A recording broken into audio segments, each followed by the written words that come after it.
disciple transforming. Ya, hari ini kita mau belajar tentang apa kata Tuhan tentang uang.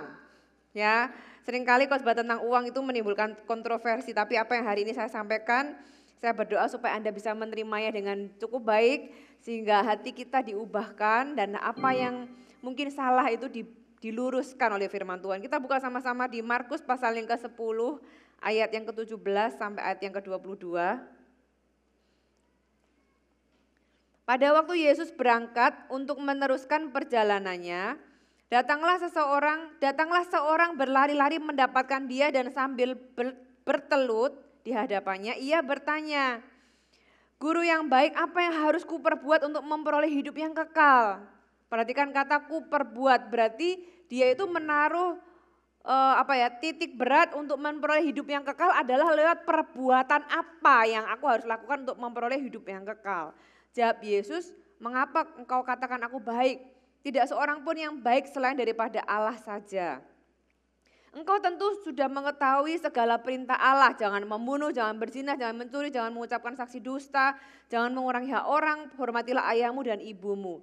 Lalu kata orang itu kepadanya, "Guru, semuanya itu sudah kulakukan sejak masa mudaku."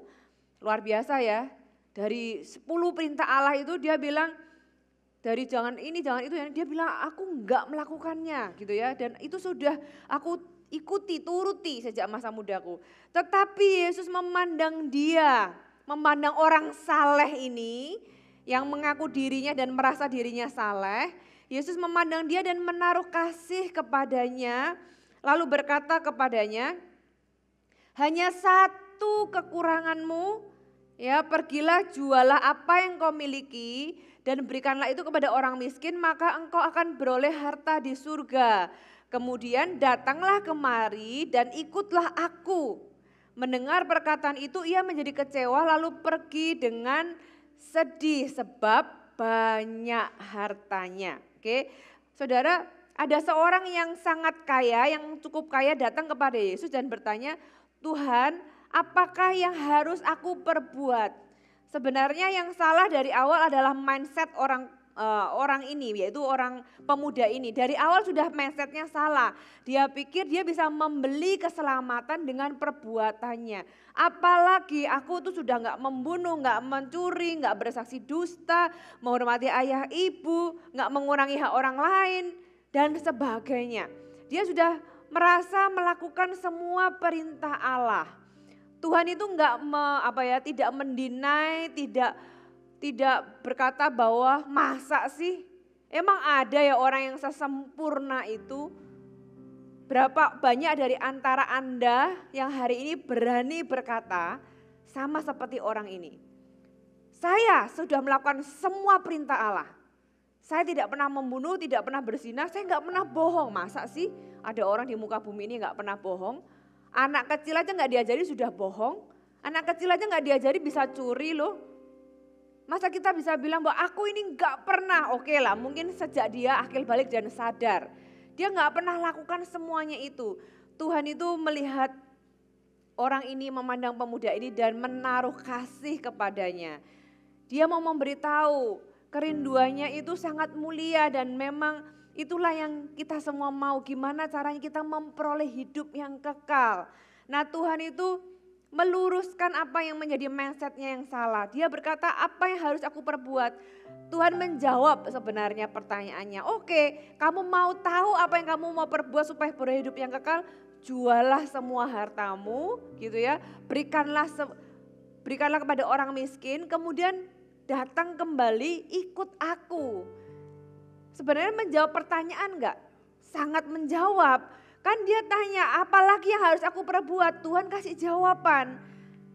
Tapi ternyata jawaban Yesus itu bertentangan atau tidak sesuai. Atau apa yang dia cintai itu lebih besar dari apa yang Yesus minta daripadanya. Makanya dia pergi dengan sedih sebab banyak hartanya. Sebenarnya apa sih yang mau di counter sama Yesus? Yesus tuh cuma mau kasih tahu bahwa keselamatan atau hidup yang kekal itu tidak diperoleh dari perbuatan. Tapi diperoleh dengan percaya kepada Yesus. percaya kepada Yesus dan menjadikan Yesus sebagai Tuhan. Dari 10 perintah Allah, dia tuh cuma kurang 1 aja. Yaitu perintah yang pertama, jangan ada padamu Allah lain di hadapanmu. Jangan ada padamu Allah lain di hatimu. Tuhan menjawab dengan kalau gitu kurang 1. Siapa Allah di dalam hatimu? Dia mengcounter, dia memberikan challenge, Tuhan memberikan sebuah tantangan. Pergilah jualah semua hartamu kemudian ikut aku. Dan kita tahu jawaban orang ini adalah, respon orang ini adalah dia pergi meninggalkan Tuhan. Tuhan memberitahu bahwa untuk memperoleh keselamatan itu bukan lewat perbuatan tapi percaya dan mempercayakan hidup kepada Tuhan.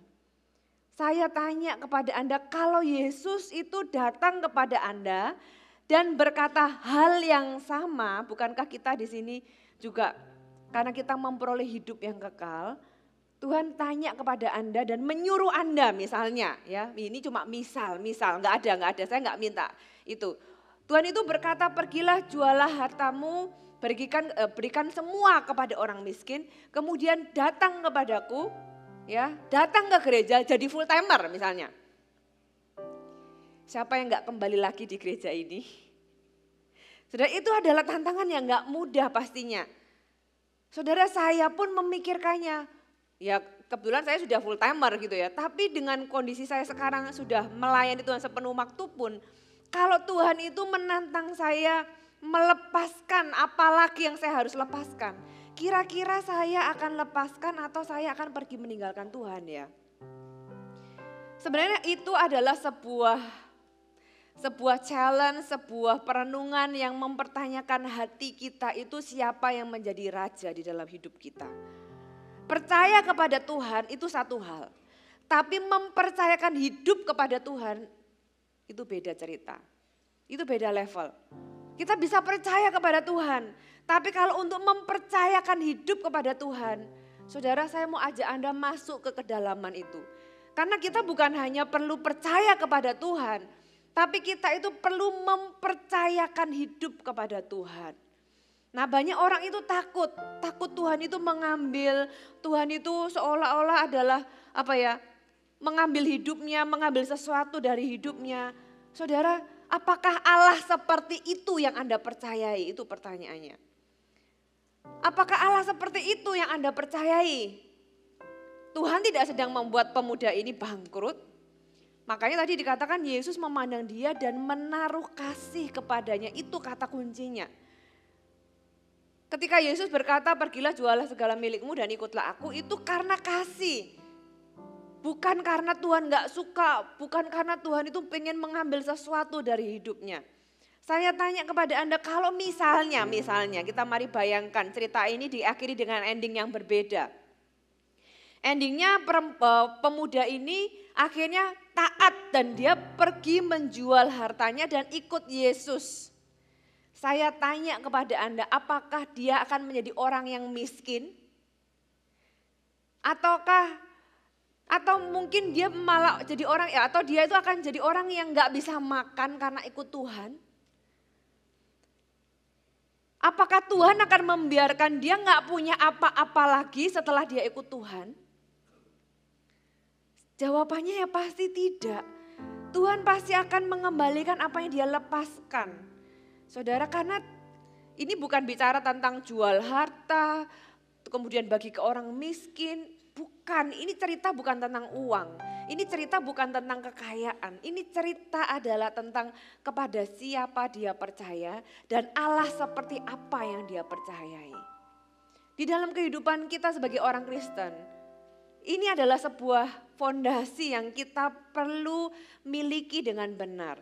Allah seperti apa yang Anda sembah.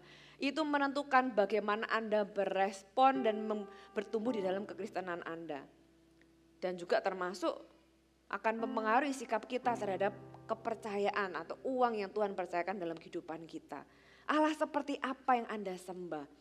Kalau misalnya Anda punya sesuatu yang lebih baik, Anda adalah orang yang baik.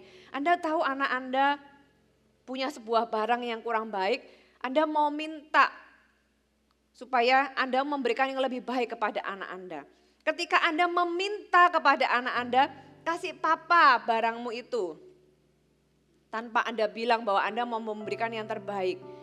Yang lebih baik maksudnya. Karena Anda adalah bapak yang baik. Kok dia barangnya sudah mau rusak ya?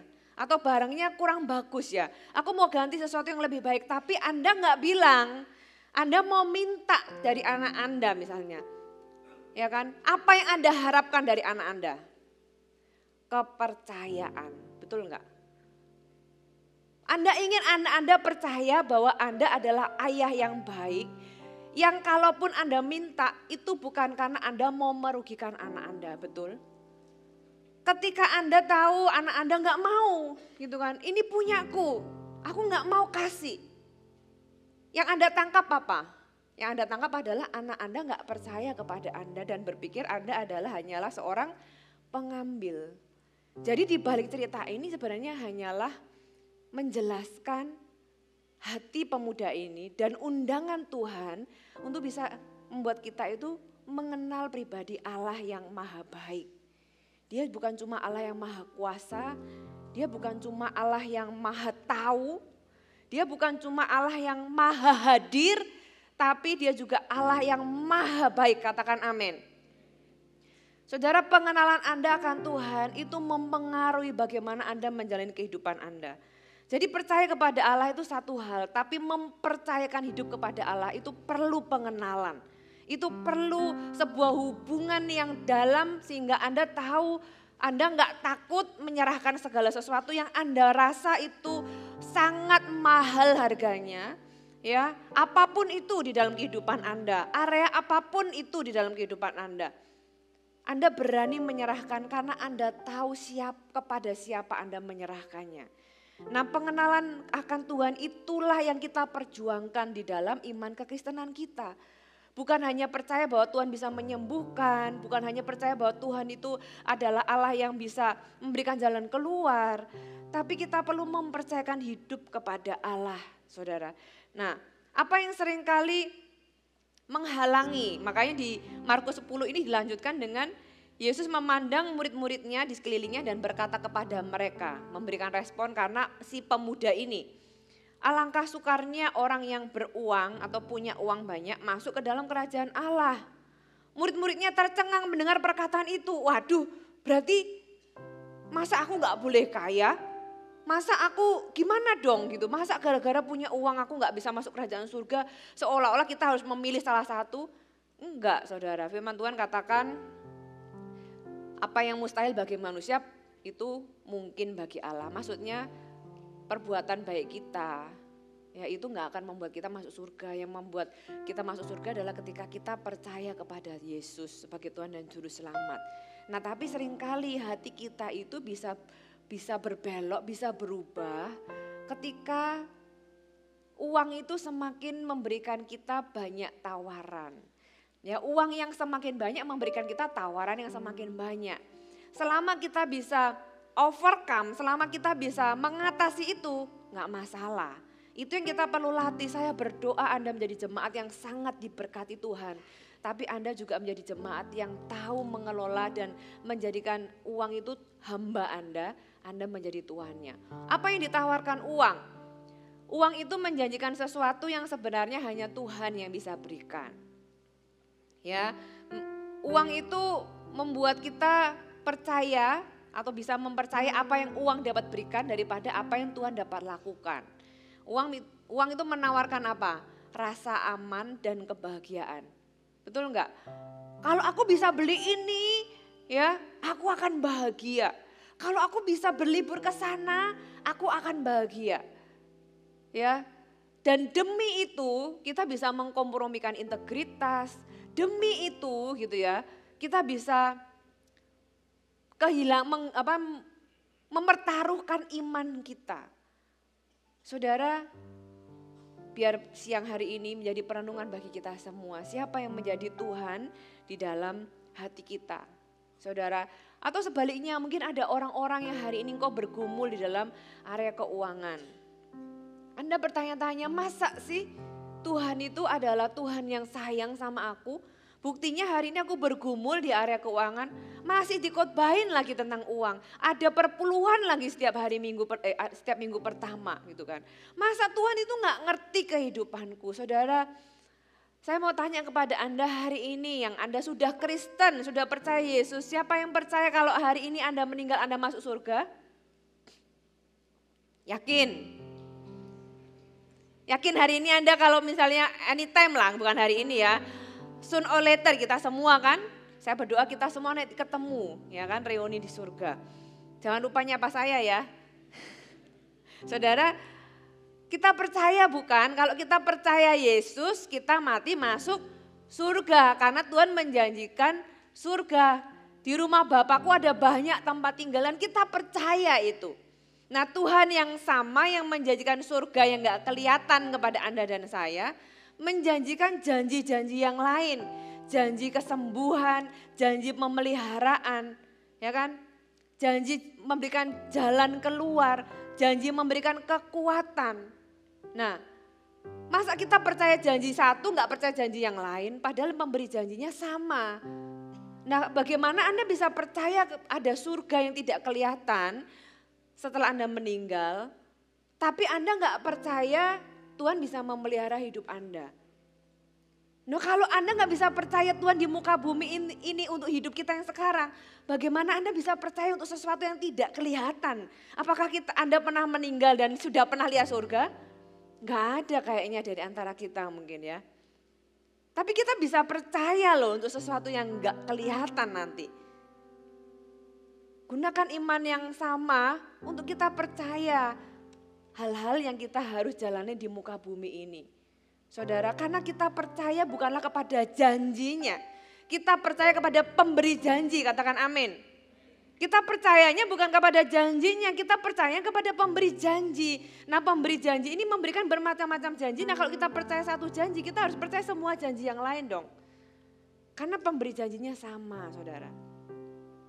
Nah mulai hari ini percayalah bahwa Tuhan yang sama yang menjanjikan surga bagi Anda. Itu juga menjanjikan jalan keluar, memberikan pemeliharaan, menjaga hidup Anda, memberikan perlindungan. Kalau ada hal-hal yang tanda kutip sakit yang Anda perlu lalui di dalam kehidupan ini, pasti ada maksud dan Tuhan memberikan Anda sebuah kekuatan untuk bisa menjalaninya. Ya, ikut sama Tuhan enggak berarti enggak ada masalah. Tapi Tuhan izinkan itu untuk kebaikan kita. Paulus itu punya duri dalam daging. Ya kemarin saya juga khotbahkan ini di CT hari Jumat kemarin. Siapa yang di sini pernah makan ikan terus kecedak ini durinya? Kan gak enak sekali ya. Oh rasanya kayak nyantol gitu kan. Ada jemaat di Jakarta itu anaknya pernah kecedak itu sampai dioperasi saudara untuk ngambil durinya ini loh di sini. Nah saudara bisa bayangkan orang harus hidup seperti itu sepanjang sisa hidupnya. Paulus itu pernah berdoa, Tuhan ini tuh kayak duri dalam daging, gak enak rasanya, gak nyaman, mau ngapa-ngapain tuh rasanya gak bisa plong gitu loh. Karena ada yang nyantol gitu, kayak ada yang nusuk, sakit. Tuhan berkata apa? Cukuplah kasih karuniaku. Dan Paulus malah berkata, untung aku punya duri dalam daging karena itu terus menjagai aku dari kesombongan. Tuhan punya jawaban buat Paulus. Jawabannya bukannya dicabut durinya tapi dikasih kekuatan. Ada hal-hal yang mungkin Tuhan izinkan kita lewati tapi Tuhan berikan kita kekuatan. Jangan kotak Tuhan dengan hanya berkat, gak ada masalah, perlindungan seolah-olah hidup kita itu akan bebas dari masalah. Saudara, Tuhan izinkan masalah itu untuk hal-hal yang baik, mengerjakan hal yang baik bagi kehidupan kita kalau kita ini mempercayakan hidup kepada Tuhan dan mengasihi Dia. Katakan amin. Saudara kembali ke ayat yang tadi, Markus 10 tadi. Pemuda ini mengajarkan kita bahwa kita harus meletakkan kepercayaan kita kepada Tuhan. Bukan kepada uang, bukan kepada hal-hal lain. Tapi jadikan Tuhan itu raja di dalam kehidupan kita. Itulah yang membuat kita itu punya hidup yang kekal sebenarnya ketika kita itu percaya dan mempercayakan hidup kita kepada Tuhan.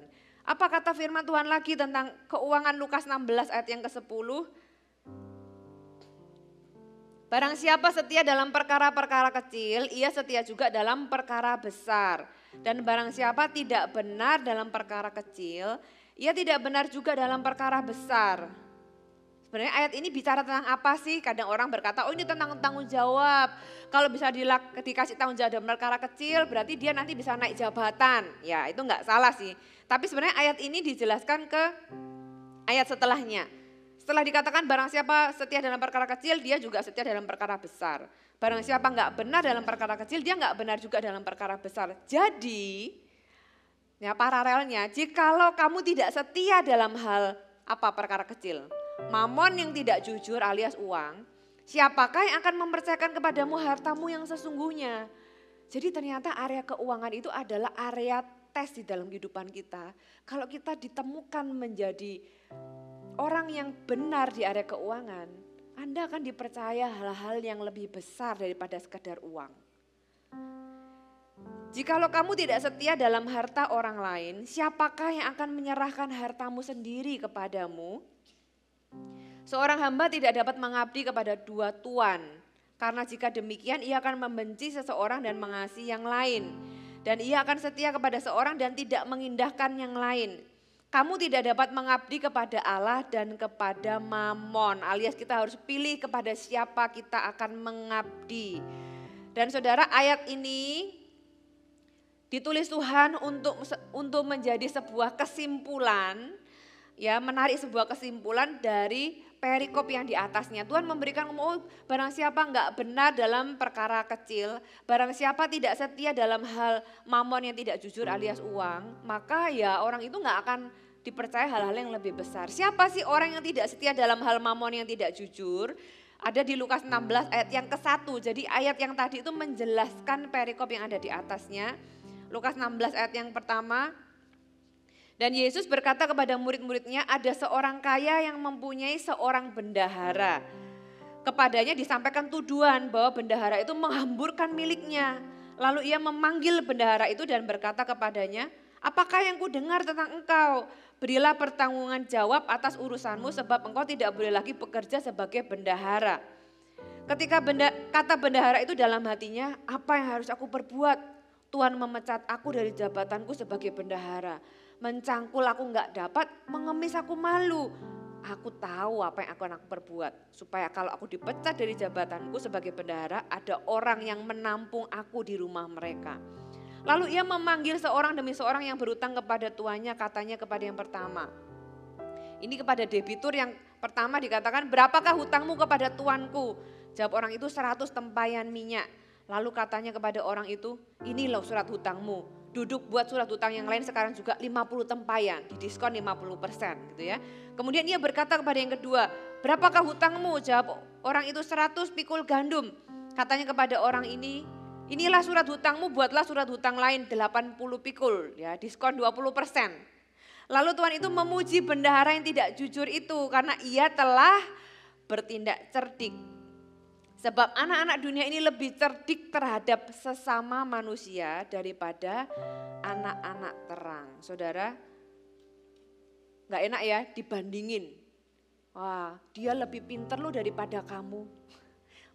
Maksudnya gini loh Tuhan, bukan Tuhan, maksudnya gini, Tuhan itu gak sedang merendahkan anak-anak terang. Tapi itu adalah sebuah undangan untuk kita belajar dari perikop ini.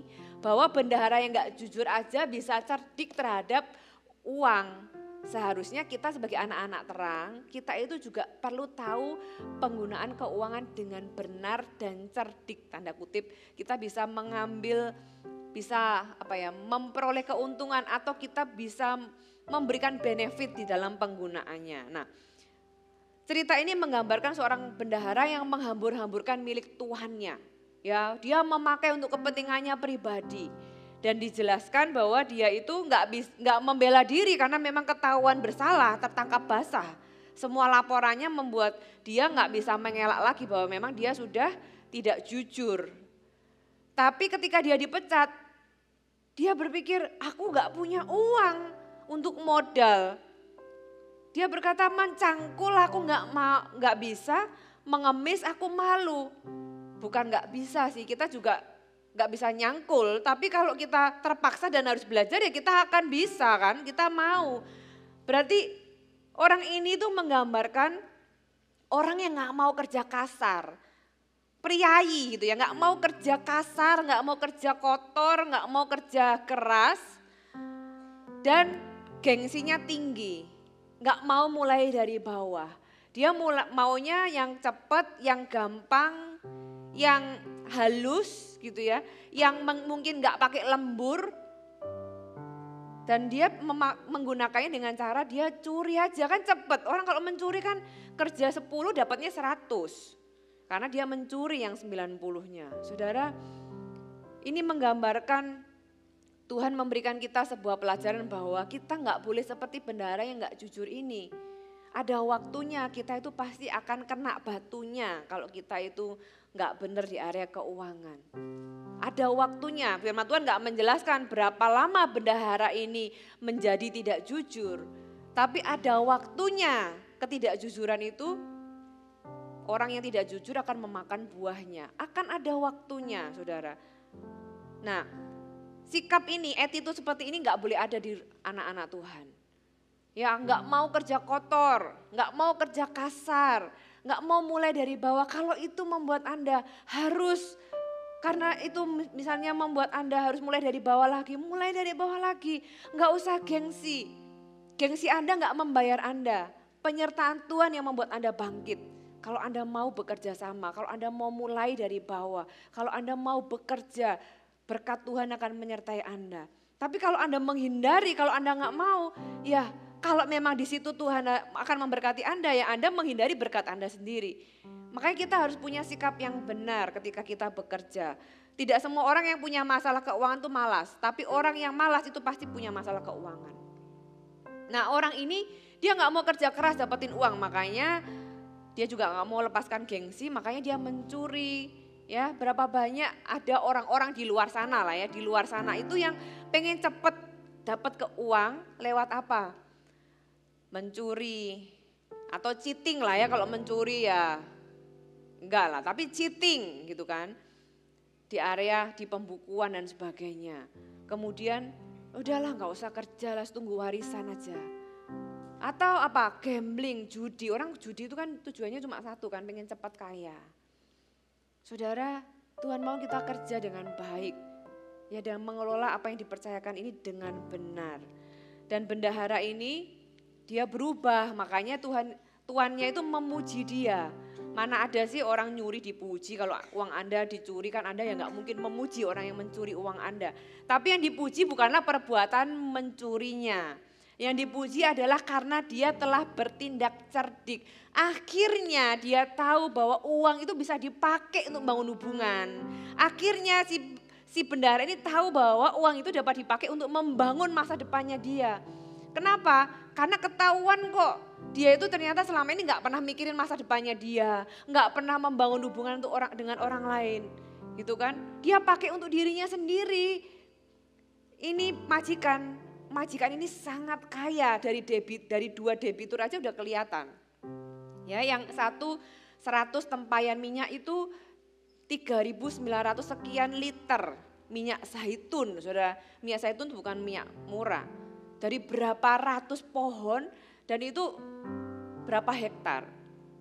Yang kedua 100 pikul gandum, itu dari 6 ton gandum. Kira-kira 1 hektar sawah gitu ya, 1 hektar tanah. Itu baru 2, padahal firman Tuhan memang gak menjelaskan, tapi dia memanggil debitur-debitur. Jadi majikannya ini sangat kaya.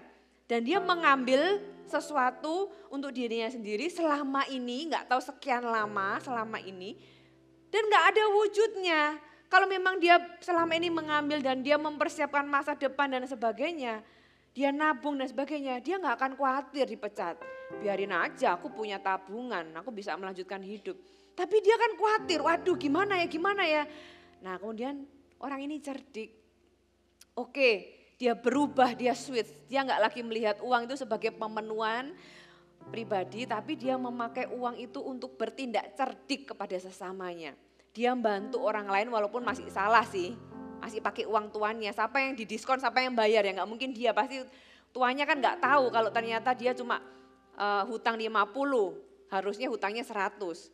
Dia masih mencuri uang tuannya sebenarnya, tapi kali ini dia melakukannya bukan untuk dihabiskan untuk dirinya sendiri, tapi dia dengan cerdik ya diskon orang lain supaya dia nanti ditolong pada akhirnya gitu ya. setelah dia keluar dari jabatannya atau pekerjaannya.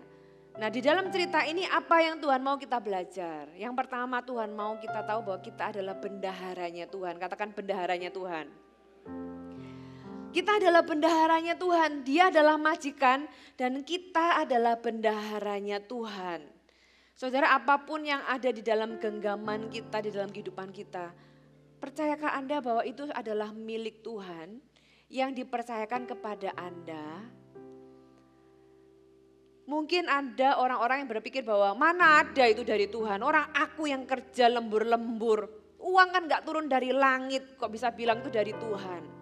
Saudara, jangan meniadakan faktor Tuhan di dalam apa yang Anda terima. Anda bisa kerja, dapat pekerjaan, dapat customer, dapat klien. Anda bisa nyetir, Anda bisa pergi naik kendaraan umum atau apapun itu. Anda masih bisa jalan aja itu dari Tuhan loh. Kesehatan, kekuatan itu dari Tuhan. Anda jangan meniadakan faktor Tuhan. Anda ketemu dengan orang-orang yang nantinya jadi customer dan sebagainya, itu dari Tuhan. Petani bisa mencangkul, ya, petani bisa menanam, yang membuat tanahnya subur, yang membuat hujan turun itu bukan petani. Itu ada faktor di luar dia yang membuat panennya itu jadi. Jadi jangan melihat bahwa itu usahaku. Nah kalau Anda pernah punya pikiran bahwa itu aku, ya itu aku pokoknya itu adalah milikku, ya enggak heran kalau misalnya Anda akan sulit dalam melepas. Karena Anda merasa itu adalah hasil usahaku, enggak bisa semudah itu keluar atau lepas dari tanganku. Tapi kalau cara pandang Anda berbeda, firman Tuhan mengajarkan kita ini adalah bendaharanya Tuhan. Ya, kita adalah pengelola dari berkat-berkat Tuhan. Nah kalau kita melihat dengan cara pandang yang tepat, cara kita meresponi, cara kita mengelola pun akan berbeda. Kalau Anda hari ini tahu Anda adalah bendaharanya Tuhan, saya tanya, kalau hari ini keuangan Anda diaudit sama Tuhan, Anda dipecat atau Anda dipromosi? Kira-kira kalau keuangan kita diaudit nih sama Tuhan, kamu selama ini tak percaya sekian, apa yang kamu sudah lakukan? Saudara, kira-kira kita seperti bendahara yang tidak jujur atau kita ditemukan setia dan dipercaya sesuatu yang lebih besar.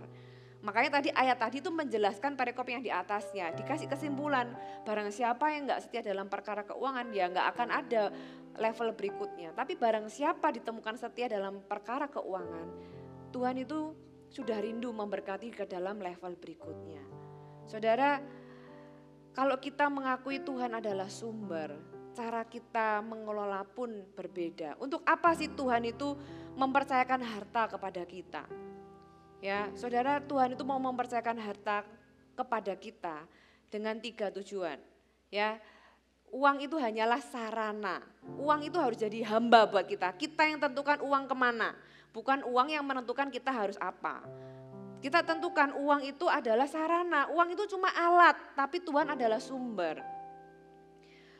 Yang pertama untuk membangun masa depan Anda di bumi dan di surga, itu termasuk membangun hubungan dengan orang lain gitu ya, melakukan perkara-perkara yang mulia, membangun masa depan Anda di bumi ini, tidak untuk dihabiskan seketika, tidak untuk dihabiskan langsung, nggak tahu masa depannya seperti apa, tapi Anda perlu mempersiapkan masa depan Anda gitu ya, membangun hubungan dengan orang lain dan juga menyimpan harta di surga. Firman Tuhan bilang, kumpulkan harta di surga, karena di surga itu nggak ada ngengat dan karat. Bagaimana kita mengumpulkan harta di surga? Tapi dengan cara kita melakukan perkara-perkara yang mulia. Tuhan bilang siapa yang membantu orang miskin itu memiutangi Tuhan. Siapa yang melakukan hal-hal yang baik untuk kerajaan Tuhan, itu uang Anda sampai ke surga. Mengumpulkan harta di surga.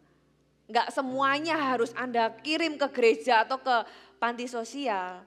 Karena ada hal lain. Yang pertama membangun masa depan Anda di bumi di surga. Yang kedua supaya Anda dapat menyelesaikan panggilan Anda di bumi ini. Apa panggilan Anda di bumi ini? Baik di marketplace, di CG gitu ya, di dalam pelayanan Anda. Anda ke gereja kan juga butuh transport kan? Anda ke gereja juga butuh dana kan? Gunakan uang itu untuk hal-hal yang sifatnya kekal dan juga bisa mengubah orang lain. Selesaikan panggilan Anda dengan apa? Dengan resource yang Tuhan berikan dalam kehidupan Anda.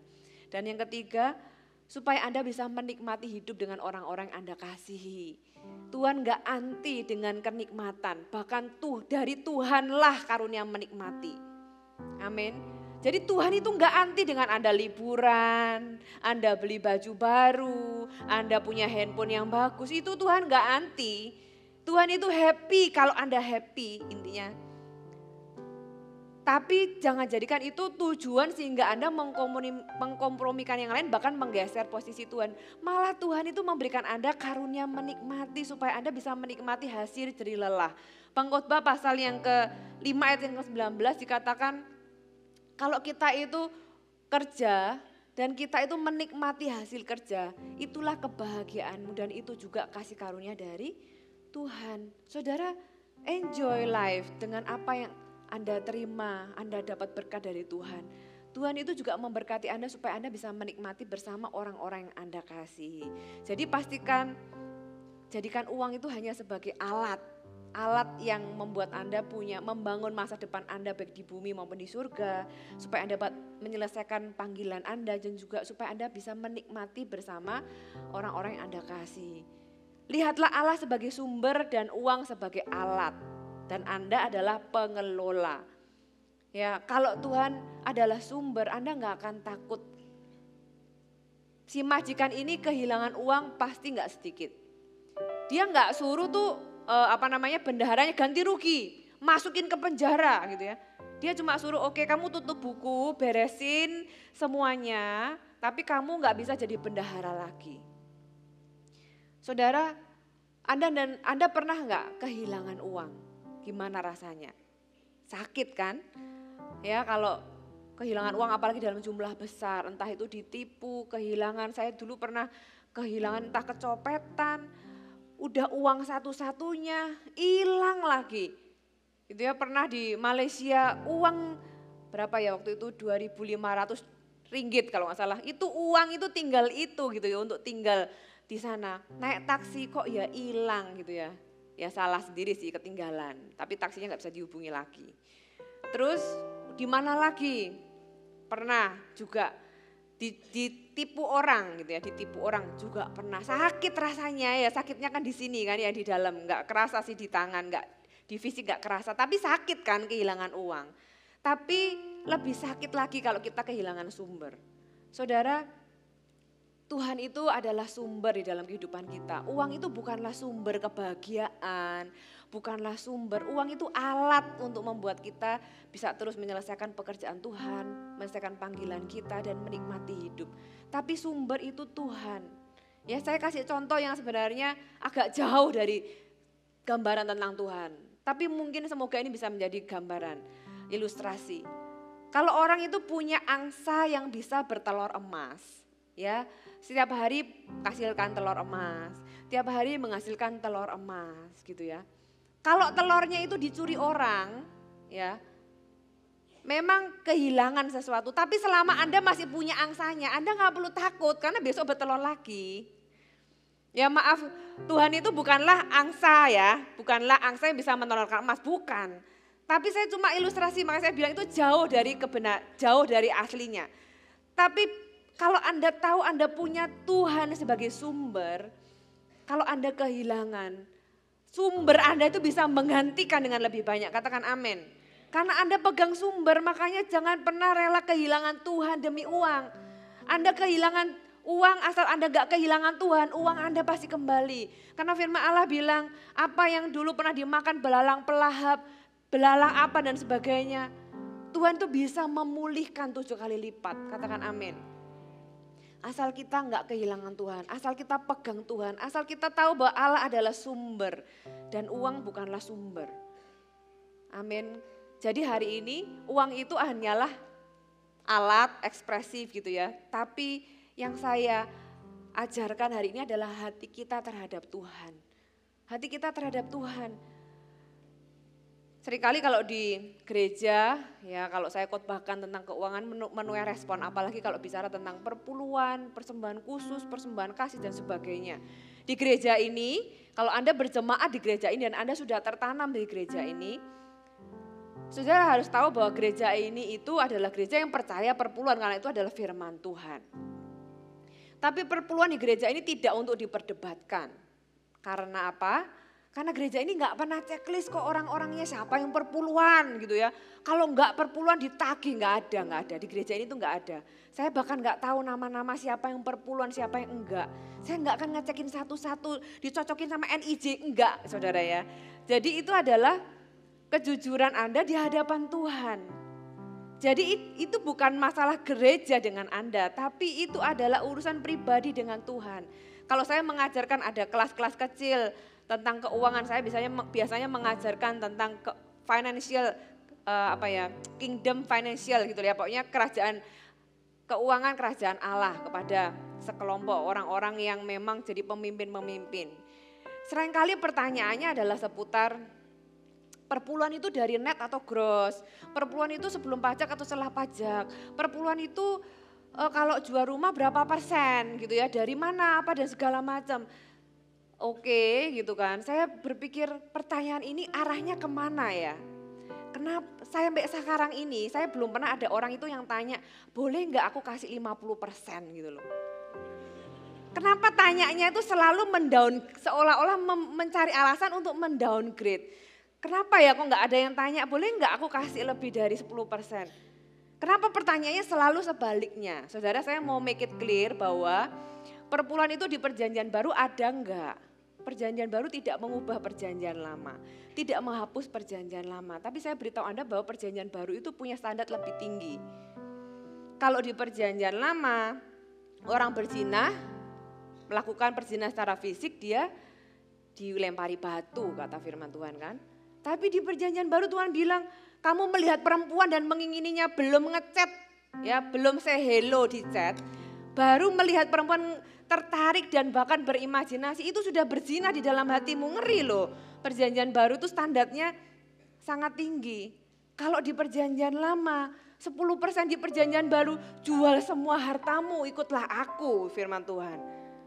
Jadi bukanlah hal yang perlu diperdebatkan. Tapi kembali, kenapa sih ada persembahan perpuluhan, persembahan khusus dan sebagainya. Kenapa sih ada perpuluhan itu asalnya dari mana? Perpuluhan itu asalnya dari Abraham. Saudara perlu tahu bahwa perpuluhan itu sebelum ada hukum Taurat zaman Musa, jauh sebelum itu ada Abraham yang pertama kali memberikan 1/10 dari segala miliknya dipersembahkan kepada seorang imam namanya Melkisedek. Itu awal perpuluhan. Perpuluhan pertama ditulis di Alkitab itu adalah Abraham yang memberikannya. Dan Tuhan itu terkesima bukan sama uangnya, karena yang ngasih uang Abraham itu adalah Tuhan. Ya cuma 10% ya buat apa gitu kan.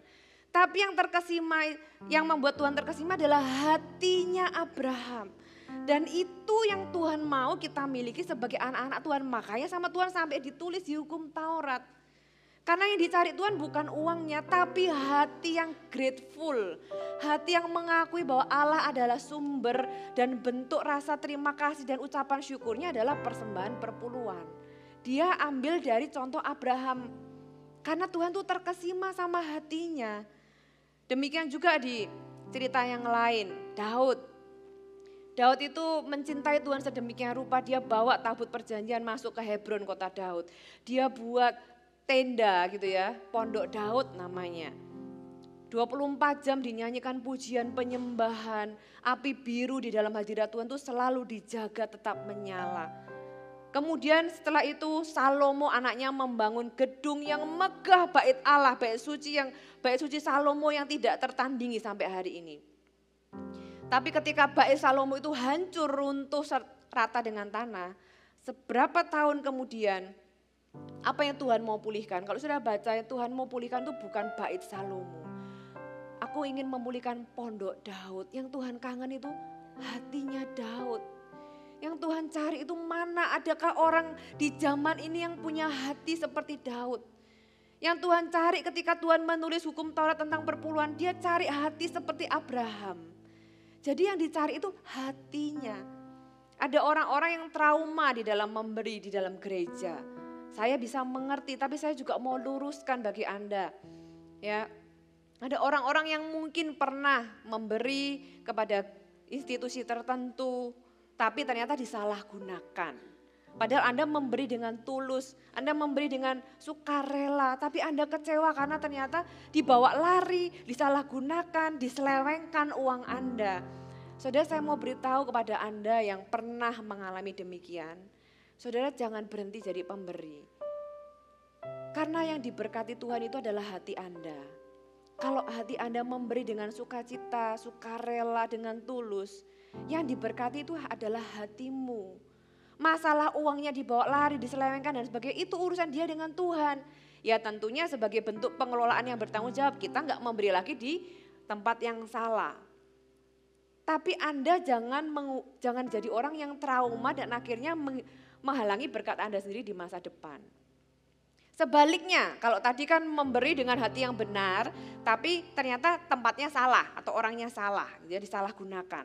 Anda akan tetap diberkati, saya garansi. Karena itu kata firman Tuhan, orang yang memberi dengan sukacita dan sukarela pasti diberkati. Tuhan akan membalas berlipat kali ganda, karena yang diberkati adalah hatinya.